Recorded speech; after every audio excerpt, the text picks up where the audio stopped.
সবাই সেজেগুজে বেরিয়ে পড়েছি গাজন মেলার উদ্দেশ্যে। যদিও আমাদের গ্রামের দিকে এটাকে চড়ক বলার প্রচলন বেশি। চৈত্র মাসের শেষ দিনটিতে এই উৎসবটি মহাসমারোহে অনুষ্ঠিত হয়। দীর্ঘ 13 দিন যাবৎ সন্ন্যাসীরা কঠোর ব্রত ও সংযম পালন করে এই দিন শিবকে তুষ্ট করে সকলের মনস্কামনা পূর্ণ করে থাকে।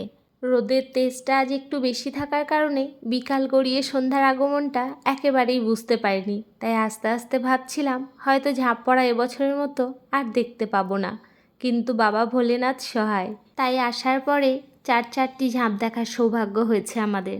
বছরের পর বছর একই রীতিনীতি হওয়ার সত্ত্বেও ছোট থেকে আজ পর্যন্ত চড়ক মেলা দেখার যে আবেগ ও আনন্দ তা ওই রীতিনীতির মতো একই থেকে গেছে। ভিড় ঠেলে বাতাসা কুড়ানোর যে কি আনন্দ তা ভাষায় প্রকাশ করা একেবারেই অসম্ভব। আমি সবসময় এটা ভেবে খুব খুশি হই আমার বাড়ি গ্রামে হওয়ার জন্য কিসমিস এইসব গ্রাম্য সংস্কৃতিগুলোকে খুব ভালোভাবে উপভোগ করতে পারে। এইসব দেখেও খুবই আনন্দ পাচ্ছে, আর সব থেকে বেশি মজা পাচ্ছে ভাঙড় ভোলা আর দুর্গাকে দেখে। ওদের নাচ দেখে ও খুব খুশি আর শুধু জানতে চাইছে এটা কি। তার উত্তরে আমি বলছি এটা শিব ঠাকুর। এটাই ছিল আজকের শেষ ঝাঁপ। মূল সন্ন্যাসীর ঝাঁপ দিয়ে এই অনুষ্ঠানের সমাপ্তি ঘটে। তারপর অন্যান্য সন্ন্যাসীরা মিলে তাকে কোলে নিয়ে মিলিতভাবে মহাদেবের শরণাপন্ন হয়।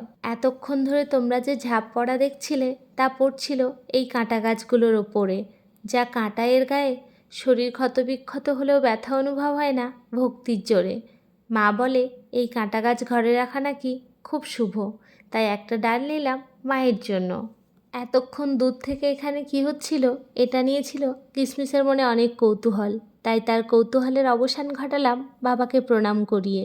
চড়ক পূজায় শিবের আরাধনার সাথে সাথে অন্যতম বিষয় হলো শিব পার্বতীর বিয়ে ও কুমির পূজা।